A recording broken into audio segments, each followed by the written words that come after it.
শুরু করেন বেশি।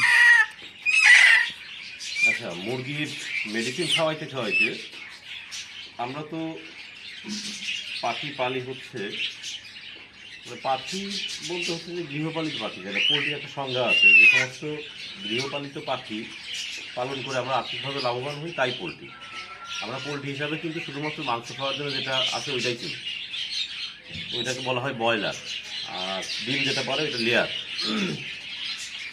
তা আমরা তো আর্থিকভাবে লাভবান হওয়ার জন্যই পাখি পালন করি। এদের খাবারের একটা খরচ কমানো যায় আমরা যারা গ্রামে আছি তাদের জন্য। সজনে পাতা ইউজ করতে পারি। তারপরে আপনার বাঁধাকপি, বাজারের বিভিন্ন রকম শাকসবজি, পুঁই শাক অনেক কম দামে পাওয়া যায়, কিন্তু অনেক। যখন বাজারে এগুলোর দাম কম থাকবে তখন আমরা দানাদার খাবারের পাশাপাশি এই পুঁই শাক, সজনে পাতা, বাঁধাকপি, যেটা মুরগিতে ছিঁড়ে ছিঁড়ে খায়, এই টাইপের ঘাস জাতীয় কলমি শাক নিয়ে এসে রেখে দিতে হবে। তাহলে আমাদের খাবারের খরচ কমবে এবং এরাও সুন্দর থাকবে।